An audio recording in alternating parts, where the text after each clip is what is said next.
hear you on the podcast, but you had an interesting week last week, according to your Facebook page. Yeah, you heard that? I did hear that. And you know what? I really want to recommend, not recommend, that's not the right word. I want to congratulate you on being so raw, honest, vulnerable, and telling people how it really is in life. Because let's face it, we all sit up here and we all look gorgeous sitting here, and everyone looks at it and goes, oh, what an amazing life you've got. But realistically, it's not real. Correct. And it's so funny because I one of the things I said is being unapologetically authentic. Yep. And I don't believe people know how to be authentic. One, because I don't think they know themselves. No. We've been so conditioned to believe what everybody else believes, to follow, to do things. And a lot of times we just can't think for ourselves anymore. And you're so afraid to speak up and say something because you're afraid of what people would think about you, their feelings.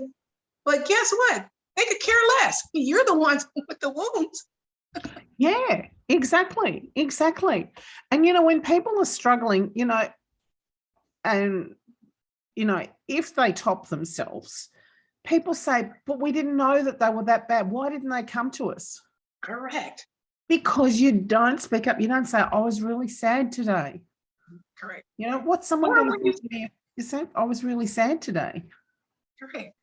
And when you speak up, nobody does anything. Nobody says anything. No, because I don't know what to do anyhow. Well, you don't want them to do anything. You just need an outlet. A lot of times you just need an outlet to make sure that you stay sane. That's really what it's about. I think that if a lot of people could speak their mind and speak what's on their heart, not feel judged, then you're a lot healthier for it. How many people out here have gone and, you speak to a criminal, you speak to someone, and the reason why they did something, they didn't have anybody to talk to. Somebody wasn't there to mentor them. People just didn't care.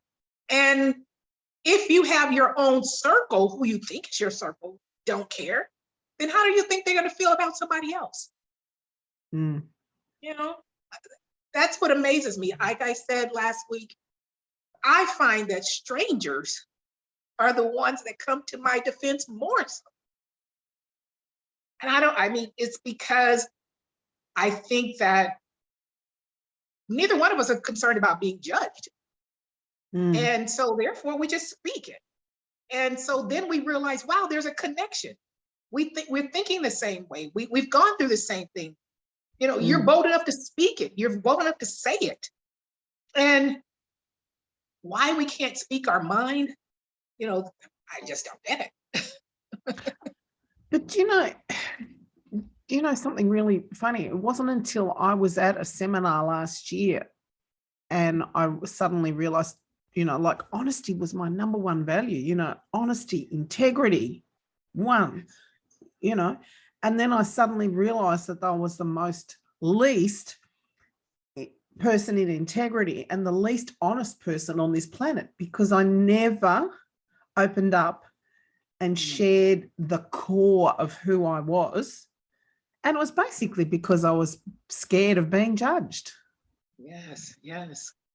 And I'd always made that, my mother was she was the worst judgmental person on this earth you could ever imagine.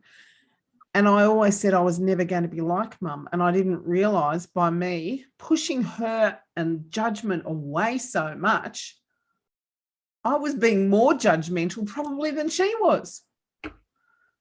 And one of the things I do say in my book, that a lot of times you become the thing that you hate the most or you despise the most, because you're so trying to not become that, and you actually become it, whether it's intentional or unintentional.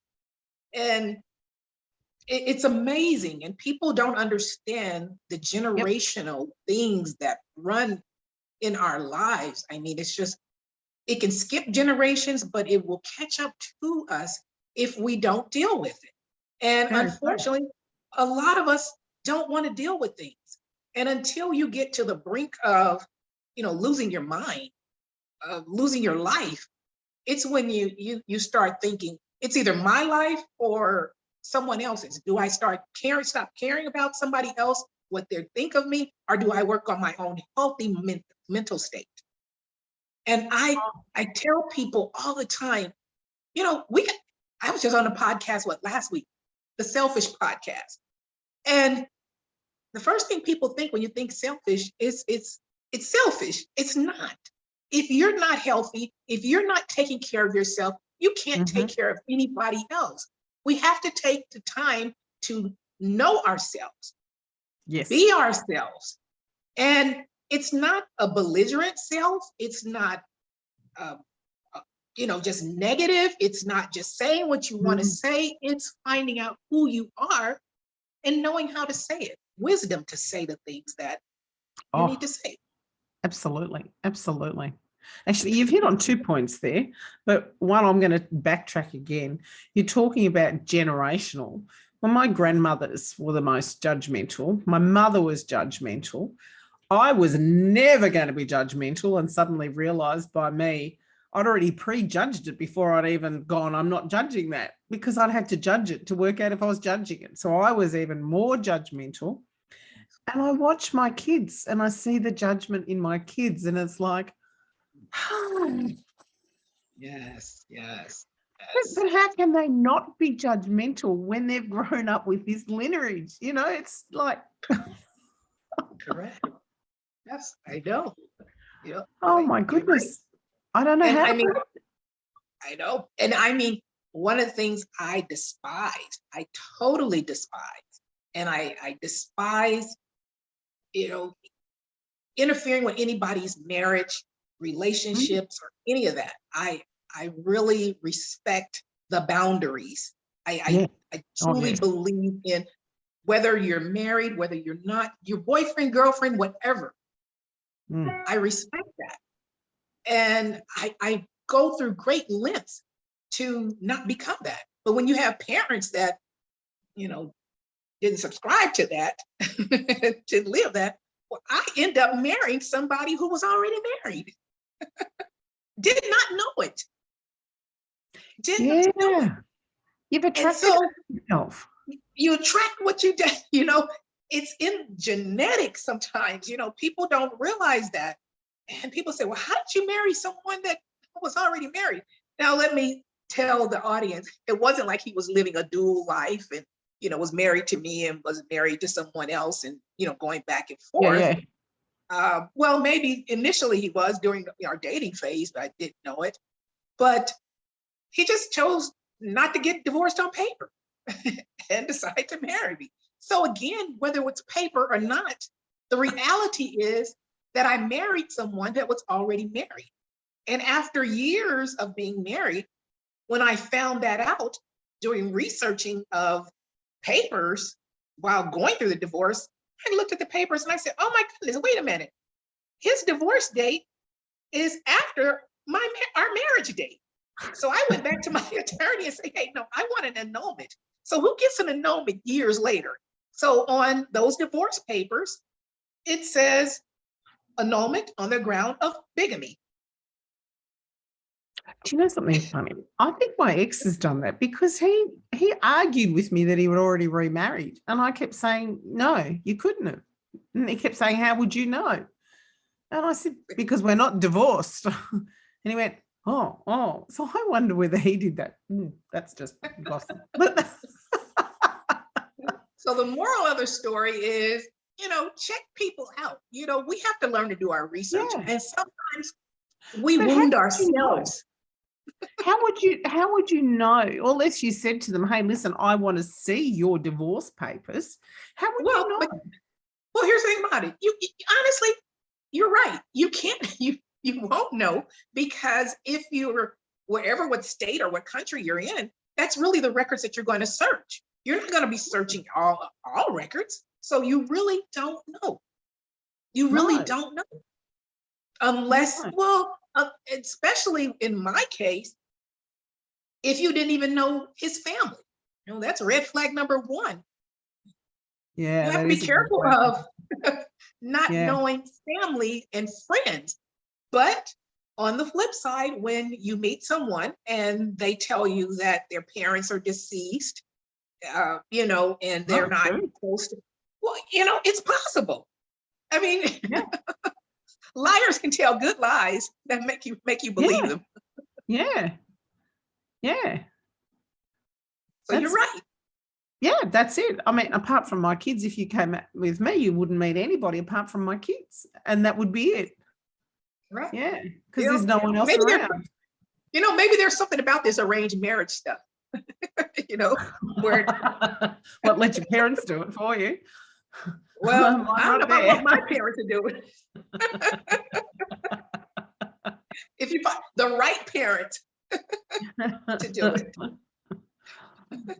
Yeah, Yeah, that's the bottom line, the right parents to do it. Yeah. correct. Because not all parents are for you. No, no. And it's also not their job to be for us too. That's what I Well, believe anyhow. In the spiritual world, their jobs, they've come here for a reason, and it might not be for us. oh, you know what? You said a mouthful. Yeah. You're right. It might not be for us, but guess what? We have the expectations that our parents are supposed to behave a certain way, Yes. treat us a certain way, be in a Yes. certain mode. I'll take that even further. Even our children and our relatives. And how many of us have been hurt and wounded by our parents, Oh, our oh. relatives, and I mean severely wounded. And Mm. still some of us continue to go back to those same environments because this is family. Yep. And when you get tired of being hurt and wounded, you will stop going back to those places. And it's okay. But no one tells us that. No one tells you that. We want to preserve the family. If it can't be preserved, it can't be preserved. Yeah. Yeah. Well, that's just it. But that can also be generational too. I mean, narcissism runs in my family. Mhm. It's passed down from generation to generation to me, who chose a narcissist, because I wasn't one.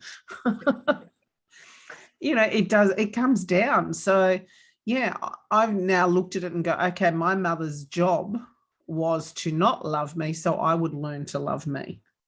Wow. Yes.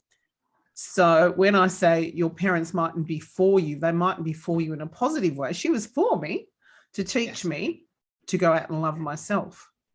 Mm-hmm. Correct. And that's what we have to do. Teach us to love ourselves.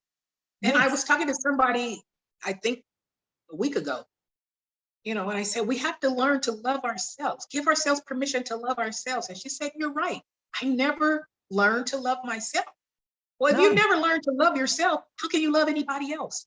You have this illusion of what love is. You really don't know. So once you learn to love yourself, you're literally going to reject anything else that doesn't feel like love. Mm. You really are. Mm. Oh, I was in my 50s before I'd even remotely come across that concept. Yes. And then it still took me years. Yes. Yes. Because we've been programmed and conditioned.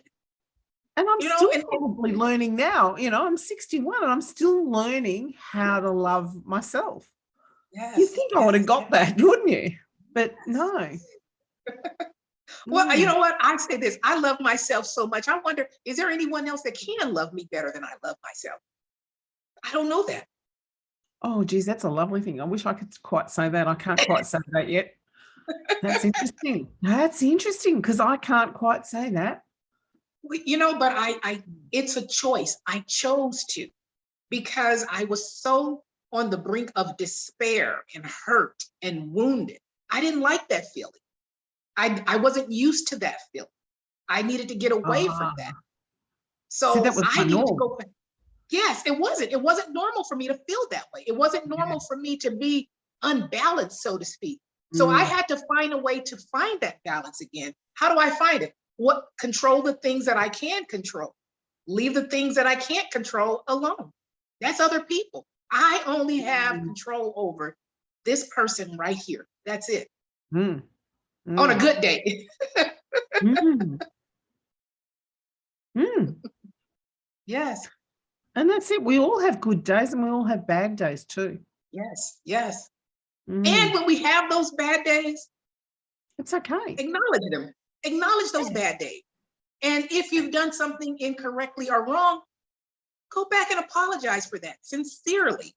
You know, a lot of people are they give these half apologies. They make excuses. You know, I talked about yesterday about people being busy. What's more important, being busy or relationships? And a lot of us have been so busy that we neglected friends, families, you know, things that almost don't matter. These things that we collect. I mean, I'm such I collect so many shoes, but I give all those shoes up, literally, for positive relationships, authentic relationships, healthy relationships, peace. I can't take any of that with me. The memories that you have with people. But, you know, I really believe people lack value of other people. I mentioned the other day, I said, you know what? I wonder if I value people anymore. And I know that doesn't sound good, but do you value them in the sense of value what they mean to you? Because a lot of people just don't, if you don't mean anything to them, they can't mean anything to you. Mm. You know, and so that's what I mean about valuing people. But it can also hurt when you value someone so much and they don't value you. Yes. Well, but that's where you have to learn to let go. You have to learn to let go because you can't make anyone value you. You can't make anyone love you. You can't only thing you can do is set your boundaries to disallow what you don't like. That's all. You have a choice to allow what you are not allowed. You have that choice and you have that right. You have that right to take care of self. And I know too many people just don't. They just don't. They take care of everybody else. They take on problems that weren't meant for them, other people's problems. I was on another podcast before, and you know, one of the things we do is we keep silent. You know, we keep other people's secrets that aren't ours to keep. You know, it's burdening us. Oh, don't tell this secret. Don't tell that. That's hurting and wounding us. And when you release it, yes, there's a burden that's released. But until you get to that point, you know, I know a lot of times when I was going through things, you know, I had really close friends. Well, don't talk about that. Don't talk about this too much. And I'm saying, why? It's hurting me. It's wounding me. It's bringing me down. If you keep letting things, suppressing things, it just gets heavy. And once you release it, it's done. It lightens. So it's for me. It's for me. And if it comes off as being harsh on someone or telling someone else's business, oh, well, then guess what? If you didn't want your business told, you shouldn't have done the business, whatever that was. Yeah. Yes. Yeah. Only thing I don't do is I don't call names. You know, I may tell the story, I just don't call names. They know who they are. Yeah, absolutely. Absolutely. Yes. Yeah. No. So much wisdom. You've got so much wisdom. It comes from living. And one of the things that you do is people have to learn to listen. You have to listen. When you listen to other people and observe, they'll tell you everything. You know, I used to always say, well, you know what? I don't want to repeat those same mistakes that somebody else repeats.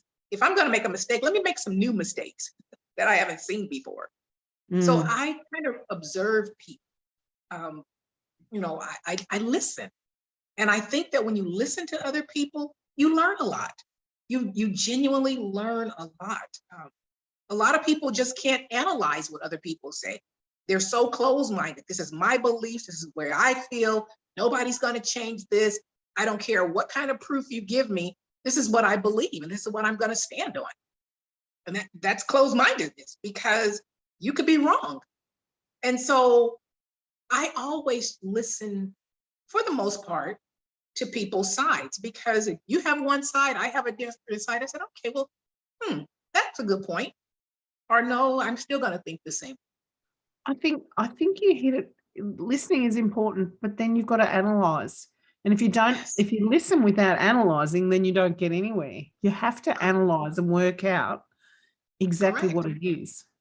Correct. Right. Yeah, it's in the analysis. Yes.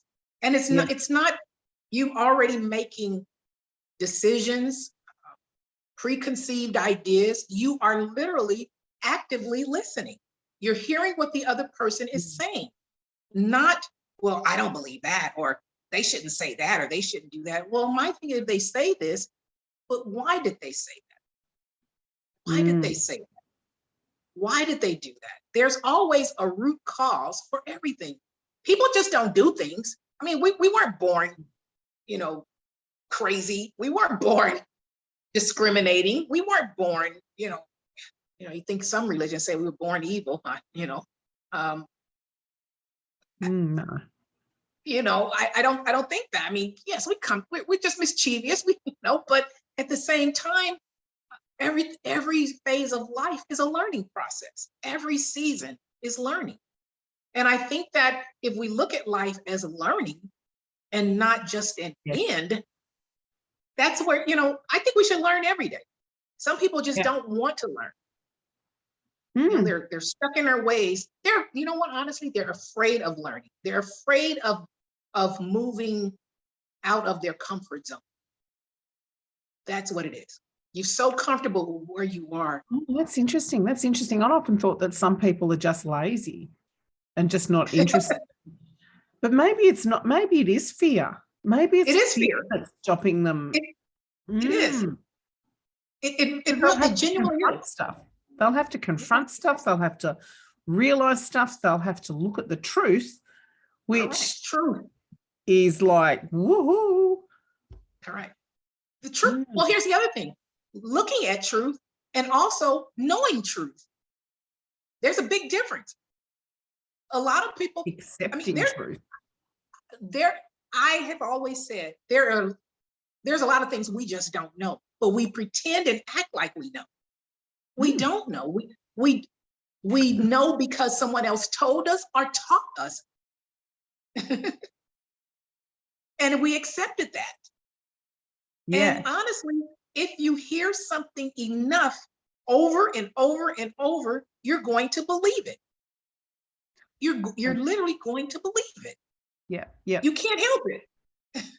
and one of my things is the more you know, the more you don't know. Absolutely. Oh, and the more you don't know, the bigger the don't know pile becomes. Yes. Yes. Yeah.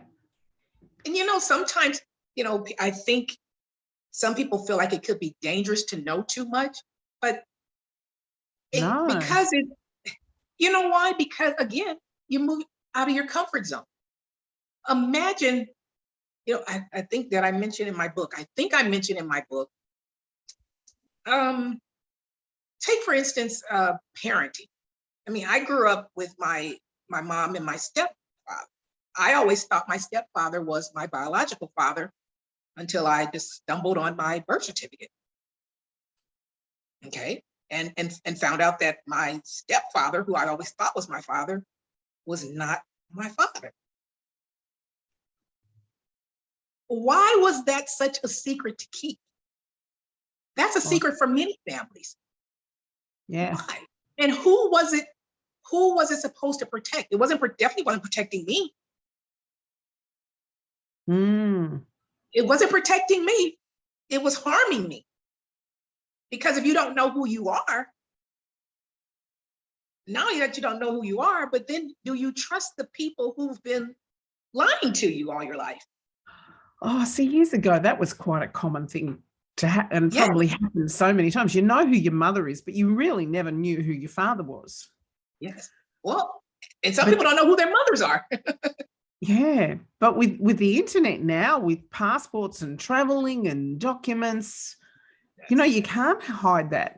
But years ago, they thought they could get away with that. yes. Well, and here you go going back to, we talked about this before, the concept of religion. Mm. It's the reason why. You have an unmarried person getting pregnant.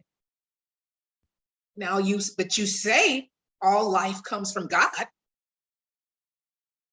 and he ordains this life, but you ostracize the mother and the child. What sense does that make? There's lots of And hypocrisy. why did God allow this mother to get pregnant, this woman Yeah. to get pregnant outside of marriage? Yeah. If he was going to ostracize us, Yeah. is he ostracizing us or are people ostracizing us? Sorry. No worries. So again, our beliefs, it's just the things we've been taught. The things, and is it for us to judge? It's not our business. It's not our business. I think we take on so much that is just not our business. Why are we so concerned about so much? I have too much to worry about myself than to worry about what somebody else is doing. I really do. I genuinely do. Mm. Your choice, your consequences. My choices, my consequences. Sure, they can impact other people. At the same time, I still have no control over what you do in your choices. And I don't have time to argue with you about your choices. Mm. That's my level of peace. That's where I choose to be, peace. If I can't change, there's a serenity prayer. God granted me the serenity to accept the things that I can change, or I can't recite it. It's in my book. But basically, to accept the things that you can change and give you the wisdom to change the things that you can. So that means there are some things that you can't change. So why are you trying to change it? Mm. If who I am and how I live is not an example, oh well, I can't do anything any better than where I am. And you can't influence other people's perceptions of how they've taken things on. Correct. Because you don't know what they've been through, and you don't know their thought process to come up with the thoughts that they've come up with at that particular time as well. People say, well, if I were you, I would do. I said, but you're not me. And well, you need to understand that you only know the situation from what I told you. You only know a small subset of it. You don't know the entire story. So when we start injecting our opinions on people, that's something I choose not to do. You want to discuss something, well, what have you thought about this? A, B, C, or D? Here are some options. You choose. I'm not going to choose for you, but at least get them thinking so that they understand that they have options. A lot of people don't know that they have options and choices. They really don't. And they genuinely don't. And then society and people want to ostracize you because of what you don't know. But they don't know. I tell you, I have a PhD in educational leadership. People think I should know everything. Really? Why? Who said that I'm supposed to know everything? There are some basic things that I don't know. Why? Because I wasn't exposed to those things. I don't read the same things that some people read. So I don't know. But people have this illusion. Oh, you have this doctorate. You have to know this. No, it just means that I went to school a lot longer, learned a particular subject, and finished. It doesn't mean I'm any smarter than anyone else. It's about completion. And that's the other thing. You have to be careful of titles. Just because I have a PhD, I'm no better than anyone else. I may have made better decisions and choices. I'm no better than anyone else. I shouldn't be treated better or in this elite status or even intimidated. People feel intimidated by you. I hear you, and I'm sitting back laughing. You know, my mother carried on my whole childhood, you know, how educated my sister was and how fantastic she was. Well, she's got about 5 degrees or something to her name. And me, I got to year 12 and said, right, I've finished now. It's my choice that I don't have the degrees that she's got and she does have. And basically refused to go on, which is interesting when you look back about why I didn't do what I wanted to do, because I didn't want to compete. But I got there and said, now it's her choice, my choice. So she's no better than me, because I could do that too, but I choose not to. Correct. But in saying that, I've always felt dumb and stupid because I don't have a degree. So it still psychologically affected me.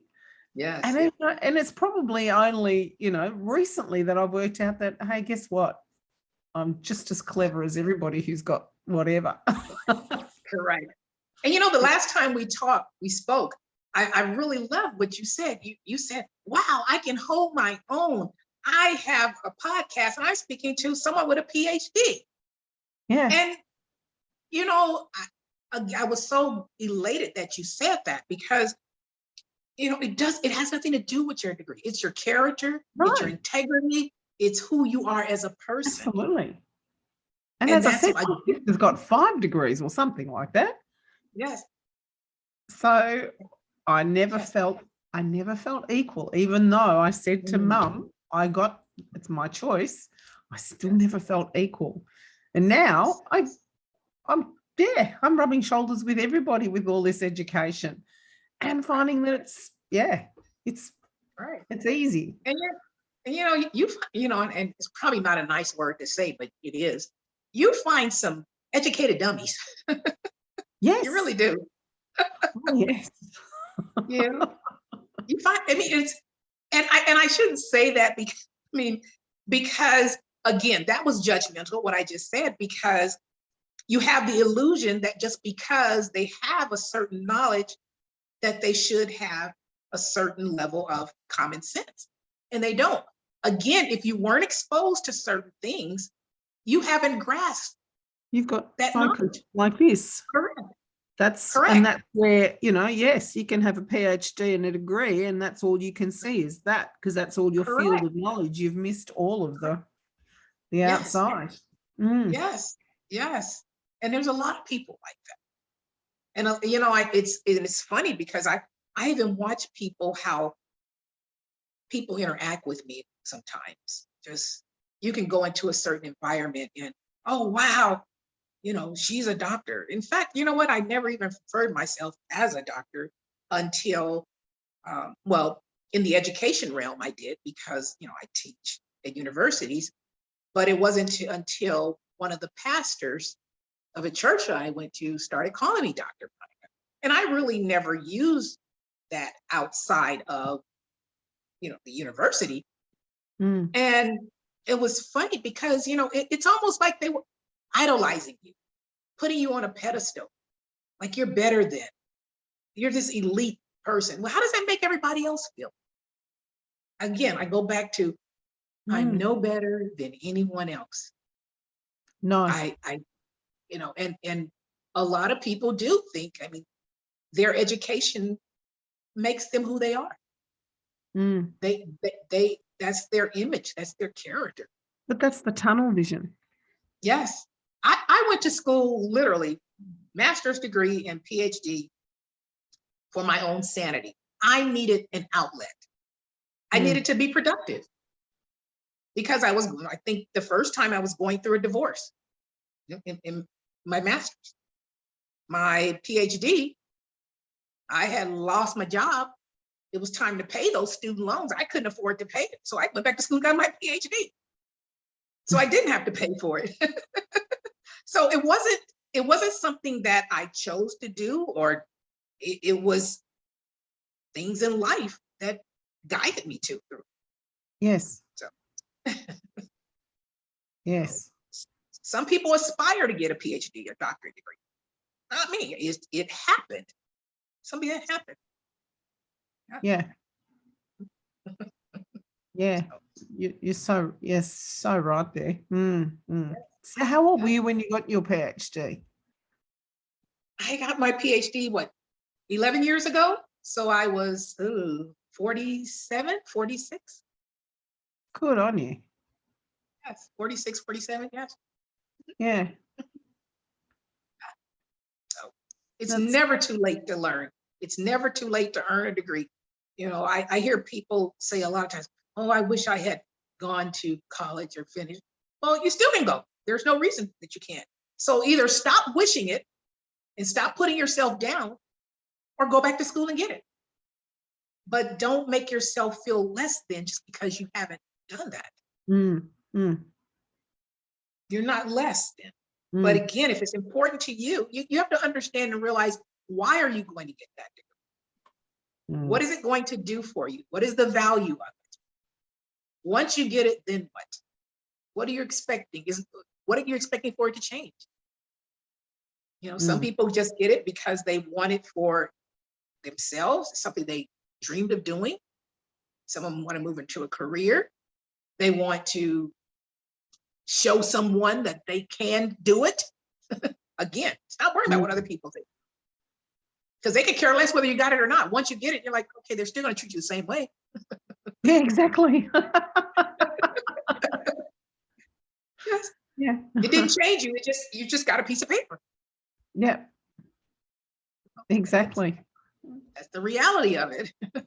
So again, you know, we need to be a little bit more real, more realistic in life. And I think that we dream a lot, you know, and I'm not telling people to not have dreams or aspirations, and, you know, have faith, and, you know, but don't be out there foolish. You know, a lot of people say, well, you know, one of the things that I see a lot of now is, I'm not sure if it's in Australia or not, but everybody wants to make $1 million.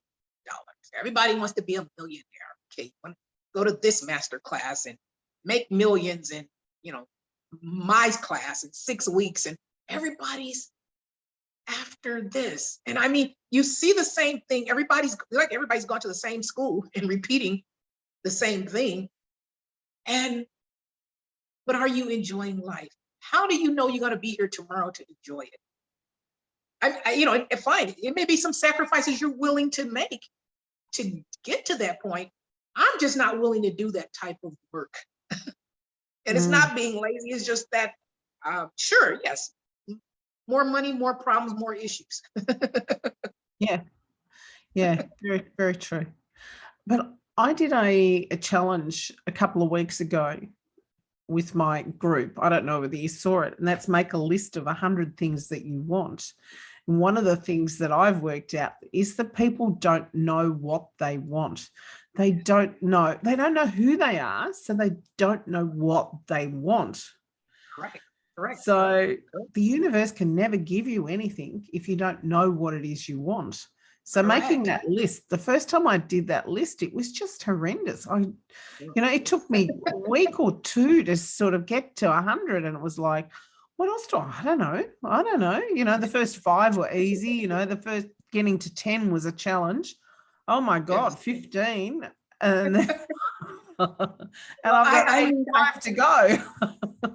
I don't even know. When you say 100 things, I wouldn't even know. I mean, the first thing I put and say, hey, let me go buy an island and live on that island by myself for a while. Literally, total peace, just, security, just, now I'll probably be too afraid because I'm out there by myself, but just the idea of it. But to think of 100 things that you will want. It can be like, I want more cuddles from my grandchildren. Yes. It doesn't have to be violent. Yeah, it's, but going back to that self-love, 100 things. How many things, 100 things do you want for yourself? I don't think anybody can answer that question, what they want for themselves. You got to throw everybody else in there. You got to throw grandkids, brothers, sisters, mothers. Yeah. You can't, But I don't think you can think of it. But that's the problem. We don't think of ourselves. yeah. We don't. But if I don't realize that I want more cuddles from my grandkids, when they come in, I say, oh, hello. Yes. When now I know, come and give me a hug. Yes, yes, yes. You know, my grandson the other night, you know, I picked him up and he's out here and it's like, no, that's not what a hug is. A hug is when you put your heart and someone else's heart together. So I thought, okay, I've got to teach him what a hug is. And no wonder I want it, because I can't get it from him. So I'm going to now teach him. But without doing that list, I would never have thought. Yes, yes. Yeah, I would never have thought about it and what it was I wanted. Correct. Yeah. And, funny that you talk about hugs. When you don't grow up in a family that hugs, it feels awkward. I think hugs are so. I think it's an intimate thing. It's not for everybody, and I think it's so uncomfortable to just hug people that you don't know, or just hug people for the sake of hugging. I really do, and it just feels the strangest things. I mean, some people they're okay with it. I would prefer not to. I think that's my space. That's a genuine, and people here in the States, that we do it to greet people. It's just a hug is special to me. I think it's special. And that's just me. I used to be like that.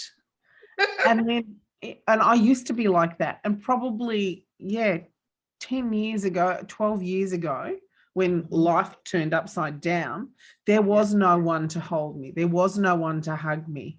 My kids didn't hug me. No, there was nobody left. I didn't hug anybody else. And when I learned the power in the hug and how it can affect our whole body, I now have started to embrace it. And there's certain people that I know that I don't hug. They don't like it, and that's fine. Yes. But then there's other people, and I've learnt to stand there and actually feel into the energy of the hug. And my God, it's amazing. Yes. Yeah, well, you know what? You said something right there. Feel the energy of that person. You just don't go hugging everybody. And we don't do that. And here in America, everybody hugs. Everybody's hugging. You go in certain, you greet people, somebody come, anybody watching the podcast that know me, don't hug me. Because I just think that it's an intimate thing that, and I'm not trying to say people aren't special, but again, there's a level of, I just look at people a little different. I talk about in my book, friends, they're associates, there's different levels of friends. And my hugs should be reserved for those that I want to hug. Now I'll hug because I don't want to be rude. That's why I hug. I hug somebody else because I don't want to be rude. But it's uncomfortable. For me, it's uncomfortable. Because I value the hug a lot more. And I know that a lot of people just hug as a gesture. Correct. It's something to do. And that's just not, I just think, so anybody that's listening, that's hearing me, now you understand why, I'm not readily walking up to hug someone. That's just me. I've seen you in a long time. It's not about that. It's the energy. It's the relationship. It's, some people think that they're closer friends than they really are. And they're not. That's just the reality. Very true. But it's also about respecting other people's boundaries too. Right. But they don't. They don't. They really don't. Yeah.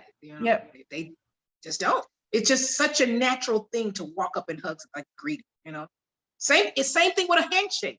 It's the same thing. I don't like shaking hands.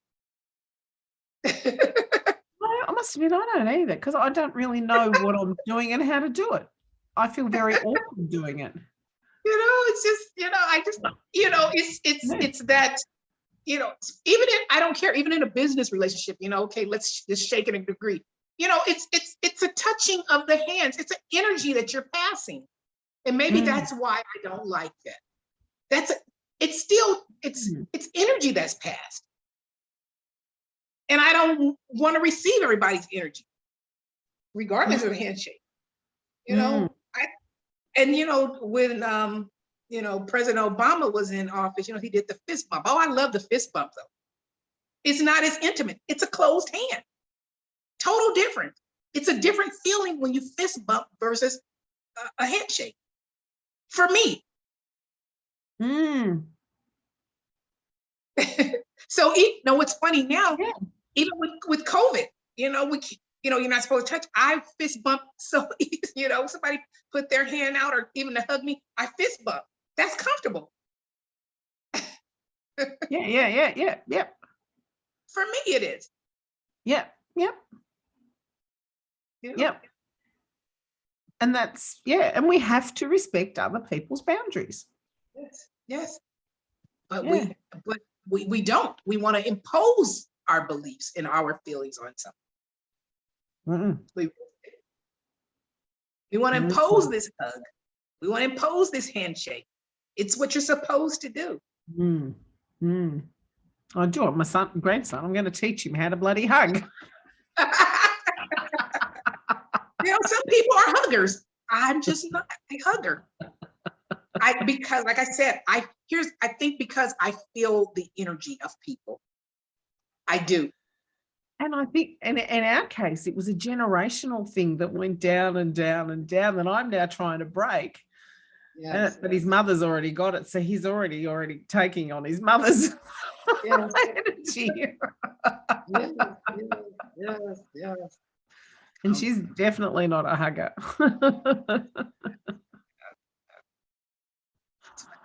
And anyone who's on here, this is my third conversation with Lorene, and she just said, I want you to get on this live. We're just going to talk. I said, what are you going to talk about? I don't know. Oh, I know. I wish you lived around the corner and I'd have coffee with you every day. Oh, I wouldn't. Now that I would not mind. Not at all. Maybe not once a week, but I would absolutely. Yes. Oh, I would love it. It's amazing that, we can connect across the country with different people. And, like I said, the book has just allowed me to meet so many people that, unapologetically authentic. And I think that's why I appreciate it so much. And people reach back out and want to talk about the book and talk to me. And I appreciate that because, again, I think people are just not authentic. We're too busy trying to be something or trying to get something that we've never had that we think we want. Because we think, I know a lot of people who haven't had certain experience in life and want those experiences, but they don't know what comes with it. And they feel like they're missing out. And it's when you get it, it may not be something you don't want. Oh, Monica, you and I could go down that whole rabbit path again. That's a whole other. Yes. That's a whole other rabbit warren. Yeah. It is. Thinking you want something that you never had. Yeah. But again, why? Because somebody else has had it? Because we're told that experience is the norm, or we believe what we think it should be, or it is, but it may not be the reality. I'm not sure people show the reality in things. That's the problem. And there's jealousy in there. So where does that come from? Yes. See, that's a whole other rabbit warren. Yeah, you're right. You're right. Yeah. You're right. But again, it goes back to loving yourself. I think I posted. Can you imagine if everybody were taught to love themselves? If everybody literally was taught to love themselves, I mean, you would discover who you are, your talents, your gifts, what is important to you. Mm. You really would. I mean, imagine everybody loving themselves? We wouldn't have a lot of the problems that we have in the world. Monica, when I was growing up, oh, he loves himself. He loves himself. And they used to taunt you if you thought you loved yourself. And there's no way anyone would say, yeah, I love myself. You just wouldn't have done it. No. And I'm sure that's probably worldwide, but in Australia, oh my God, as a kid, you would never admit to loving yourself. Yes. And again, how many people do you hear say that they love themselves? What did I say when I came on the show? I said, I love myself.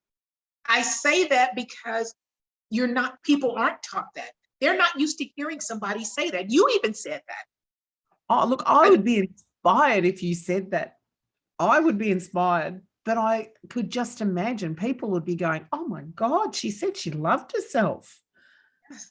And it's not a conceit. Here's the thing, like I said, if I can't treat myself well, one of the things I do every year, and it's so funny because a friend of mine, I go somewhere for my birthday every year. I go on a vacation. I do a massage. I do, manicure, pedicure. I go somewhere. I wherever, and I enjoy myself. This is my celebration of me, and that's what I do. I do that every single year. I've done that probably for the past 5 or 6 years. And it was because of things I wrote about in the book. I have to still love myself. So I celebrate me. And so a friend of mine was saying, wow, especially during COVID, I really did. Wow, you're always going somewhere. You're always doing this.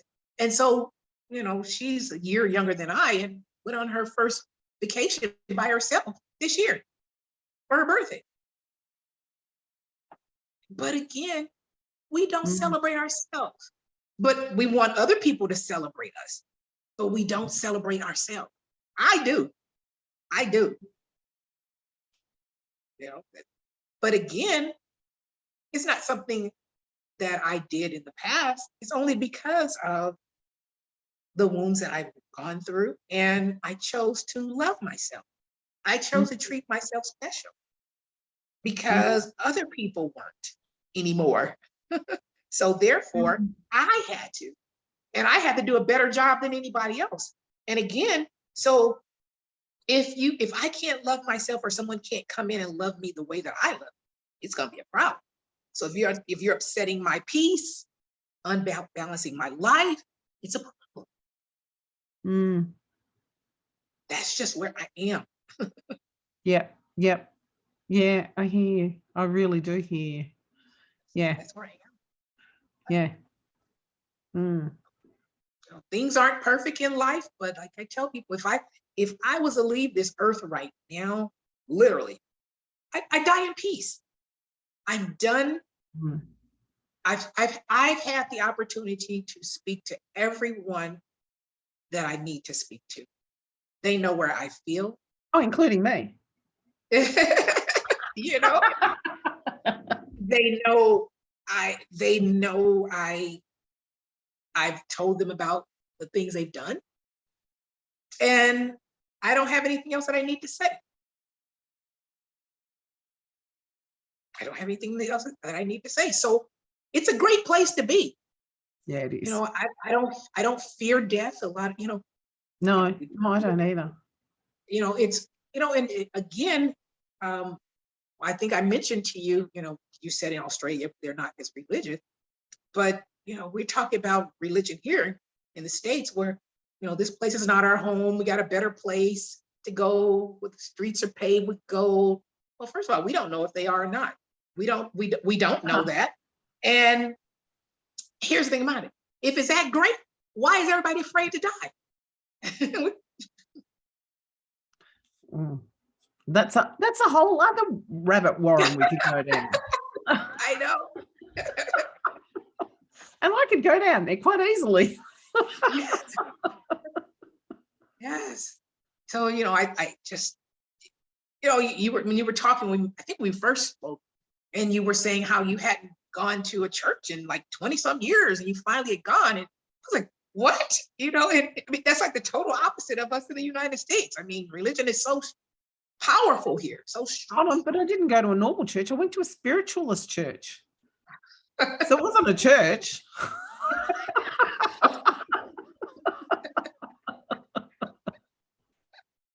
No, I can't remember the last time I went to church. I must admit, it would be in the 90s. Oh, wow. Yeah, in the 90s was the last time I attended church. I mean, apart from funerals. Yes. Mm. Yeah, and I would say that's fairly standard actually for most Australians. I don't know that many people who do go to churches, and the churches are declining. I do know people who do go to church, but yeah. Well, you come to America, there's a church on every corner. Yeah, we have a pub on every corner. Maybe that's why they don't go to the church.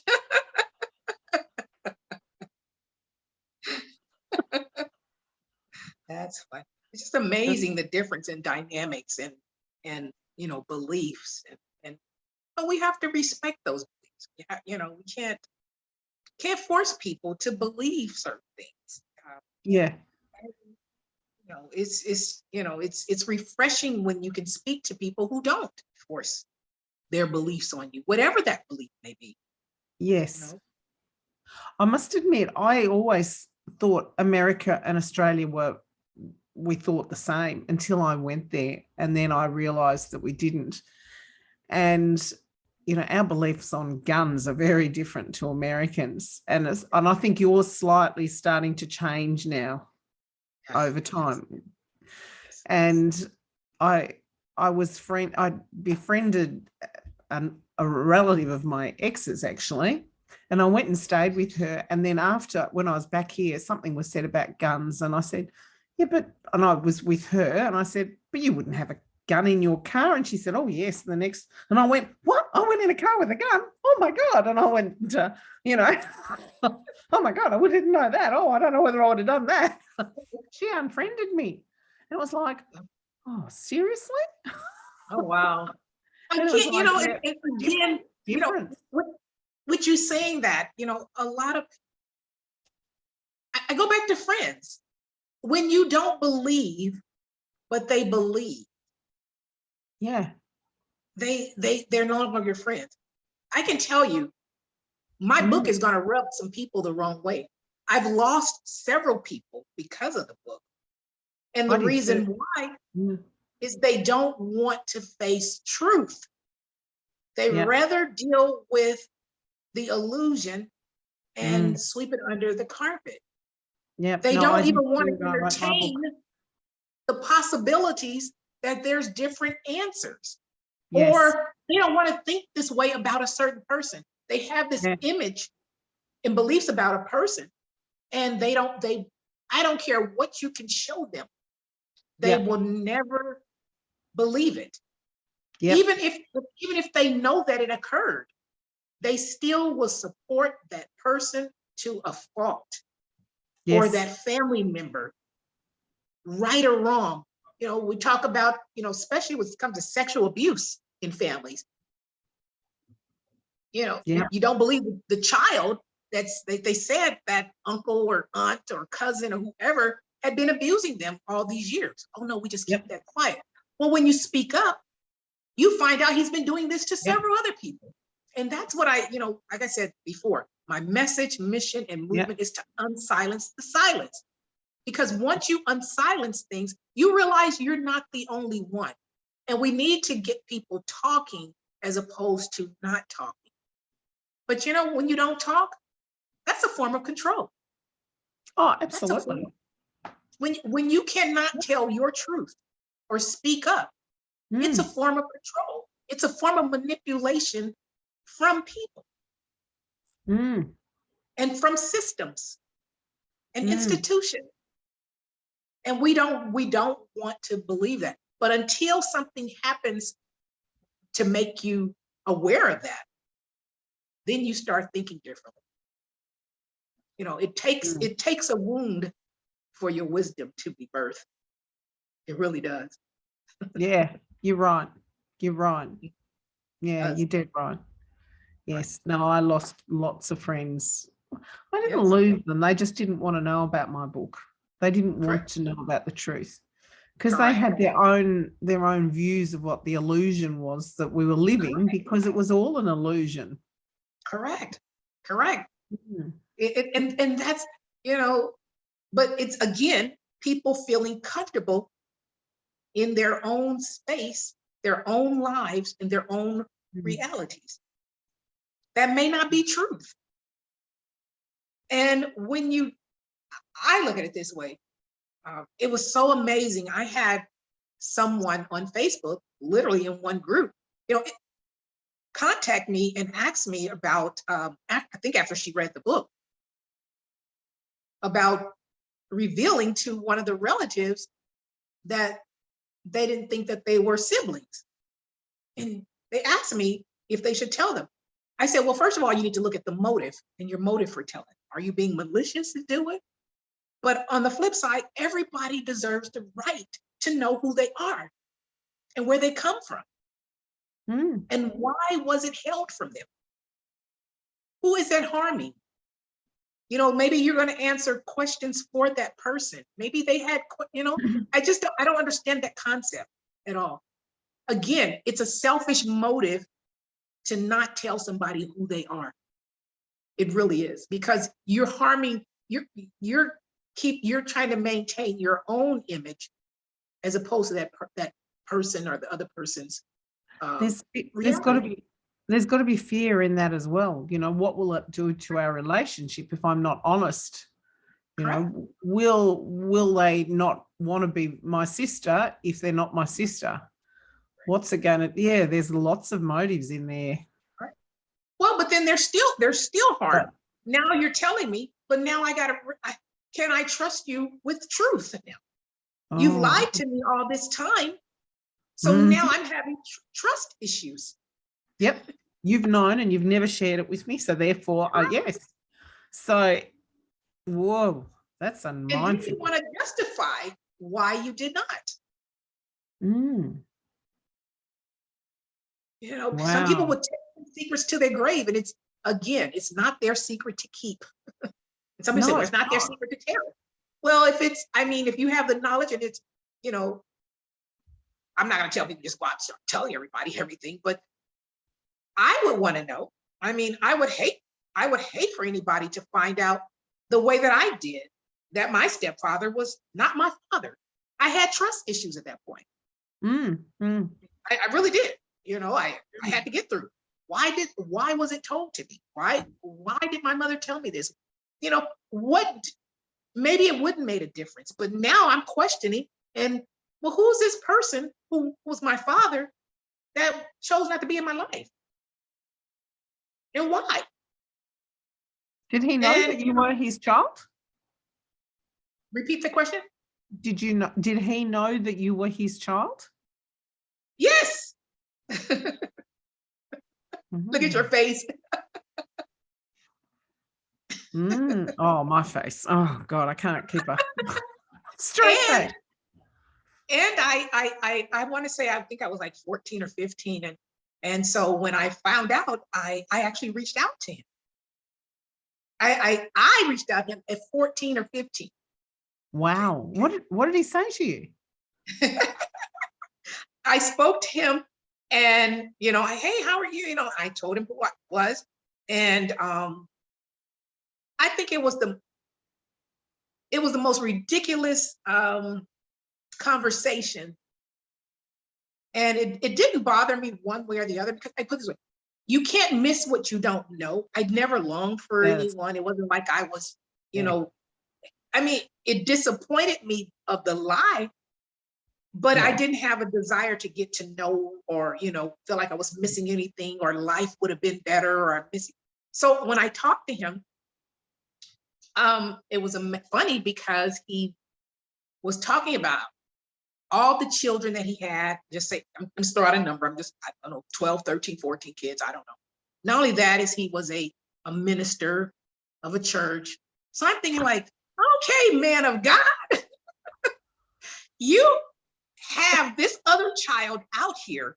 You're standing preaching and representing yourself as a man of God, and you don't even know your child. You've never even gotten to know your child or chose to. You've never supported your child. Your child wouldn't know you if she walked past you and vice versa. So again, it goes back to one of the chapters in the book, church wounds.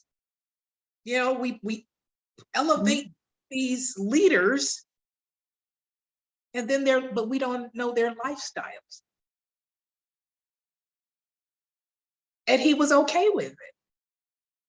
So it was funny because he said, well, you know, okay, I'm gonna make sure that all my children know each other, and we will, you know, get together and make sure we, you know, you guys know each other. I mean, I'm thinking like, this man has 12, 13 kids or whatever it was. I said, good, I could be dating my brother. Who knows? And so that's 12 or 13 kids that he's actually admitted to. Correct. And so, you know, what was the strange part is, I think that maybe if I spoke to him again, maybe one other time after that, to this day, he's never come through on that. He's never reached back out again to even, I didn't ask him about brothers and sisters. I didn't ask to meet them. You're this man of God, you're a minister, have a church. And this is things you say to your biological child and still didn't follow through. Ouch, yeah. Ouch. But again, that just gives, you know, but again, it showed me how adaptable I am. Some people could not have handled that. Yeah. And I know some people can't, you know, but again, I'm so logical about things. You know what? I didn't know him. Don't know him. Don't miss him. You know, never even had a desire to even meet him afterwards. Just never did. So yeah. You know, I get it's that. funny because even when people wound you, I can adapt. Yes, it hurts, it wounds, but I can't change that. I don't like that feeling. So guess what? I just live and let live. Literally. Yeah. I hear that. And I get that because like I've got 18 years between me and my sister. So we never grew up in the same house. So unless I've ever mentioned the fact that I have a sister, none of my friends would know. They would all think that I was an only child because I talk about being an only child. Oh, wow. But theoretically, I'm not. Do I miss my sister? Absolutely not. Do I ever want to get to know her? Absolutely not. Do I have any feelings about that? Absolutely not. I really don't care less about her. Do I miss the fact that I don't have siblings? Yeah, I do. I would love to have siblings. Oh, I've got one. Oh, but I don't care less about her because I've never had it. Yes. So if I've never had it, I don't want it. And here's also, when you lose it, you lose it and you adapt to that. So many people cannot adapt to loss. Yeah. I mean, and I don't understand that because we all have to leave this earth. And we, you know, I went to a Catholic college my first 2 years. One of my favorite classes was death and dying. And people say, really?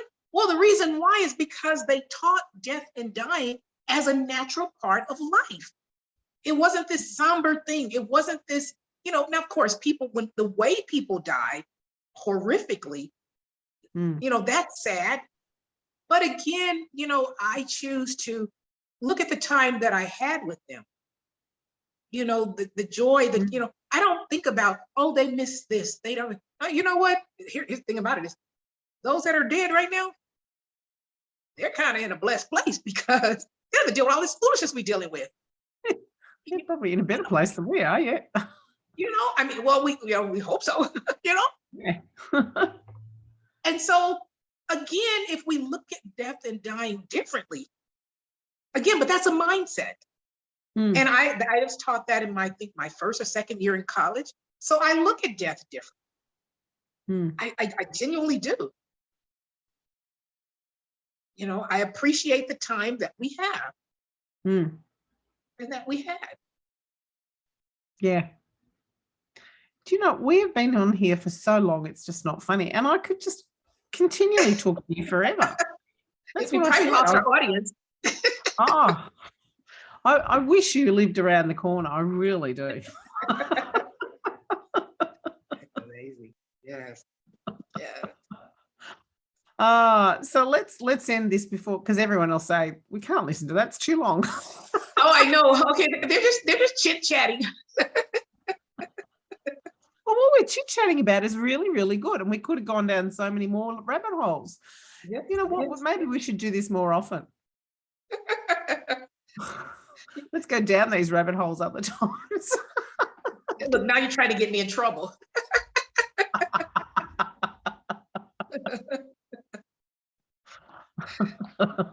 Oh, same here. I